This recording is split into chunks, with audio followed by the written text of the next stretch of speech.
This is one of our original cars and probably the oldest car in the museum. It's a side dump car. It came out of the quarry on the edge of town, and it can be dumped either direction. We don't know how old it is, but looking at the trucks, it's got to be right at 1900 or pretty close to it, because if you notice, the trucks are all built out of flat steel. They were built with no castings whatsoever other than the journal boxes. When we built the museum, these two tracks was it, because that's all the land we had. In fact, the fence was so close to those cars there, it almost didn't clear, because we only had that little bit of frontage. And then the outer, and they kept spanning out back. Then we went to the city and got 12 feet at a time, or 15 feet, to keep putting tracks in. And we were in there. This whole string, starting with the high cube. The high cube is the only high cube that we know of it's ever been put in the museum so far, and we're trying to substantiate it, but we think it is the prototype for all the high cubes.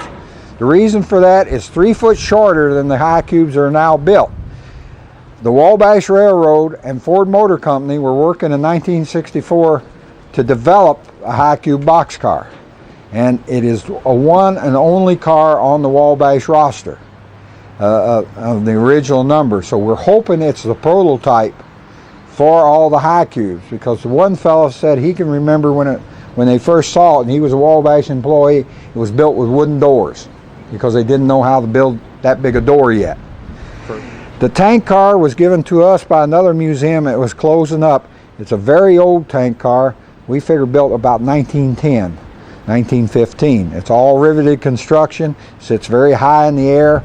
The designers of tank cars at that time just trying to get volume. They wasn't trying to get stabilization, and it's a pretty old car. This was one of the original cars in the museum, and this is a reefer. It last was hauling Pabst Blue Ribbon beer out of Milwaukee, but it was built for meat service. It would hang.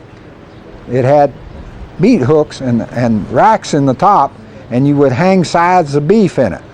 And it was built mainly for the packing companies to operate swinging beef. And this locomotive came into Bellevue with a failure. It was getting water in the oil. It had a blown power assembly or something. At that time, the railroad says, let's retire all covered wagons. As they die, we'll kill them.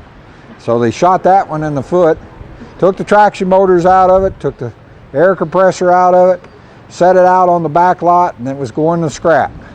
Now what I'm going to do, I'm going to turn you loose in these 4 cars, but the one I'm going to tell you the most about is the one I put together originally up here, because it's about what I used to do, car icing. And the big yellow funnel that you see right here attached to this little piece of rail, that was on the top deck.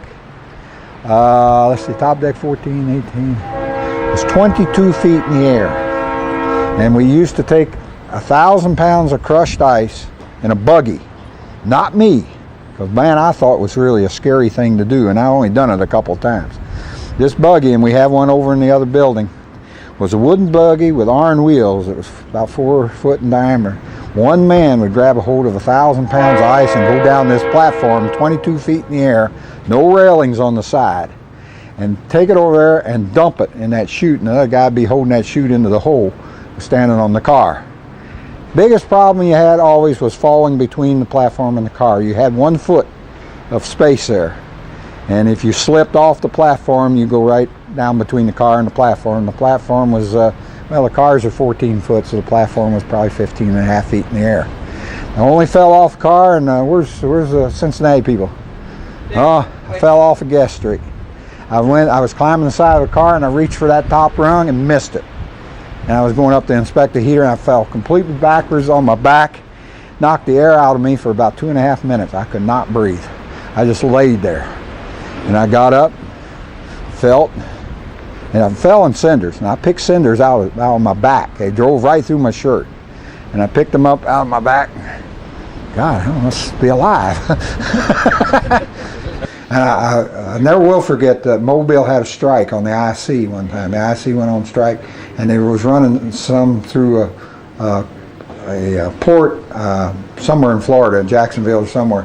And the guy I was working with in Alexander. I was trying to learn some shop things. He says, "Come on out. We got a banana movement." And he says it'll probably be the last one you'll ever see, because he says they're shipping bananas out of Savannah or somewhere, going up the East Coast. And sure enough, here come a 40-car train of bananas. And it was the last large banana movement I ever saw, and it was about 1964. Banana is the most perishable fruit there is, because it has to reach destination with a certain amount of color in it. And it's got to be green enough it'll have at least 3 days shelf life. Because you put them in a store, of course the store is a lot warmer, so you would retard the temperature, and the temperature must be kept in with 3 degrees versus the color. So every time the train would stop, the banana man would either be back in the caboose or he'd be assigned to come out in his car and spear a banana to get the temperature of the banana. He used a regular thermometer, spear the banana, and he'd open up both sides of the car to be sure it was even from door to door, and he'd get one out of the top of the load and he'd get one out of the bottom. And then he'd average the temperatures out, see? Well, if the bananas were getting too warm, they were gassing off and they're ripening too fast. So he would have to order us to put ice in the car.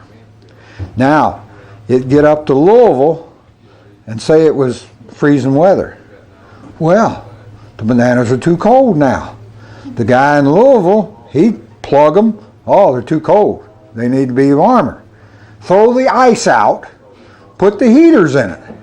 Now, Willard was a very unusual place because it had one of the very first mechanical ice machines. And the ice would come up in here, and then these guys would drop these chutes, and it would bust it up and put it in there. And this was a prototype, and the guy that built this thing wrote a book about it. And I have probably the only copy of it in existence. The last car iced in Bellevue was iced August the 30th, 1973. And we iced the last one.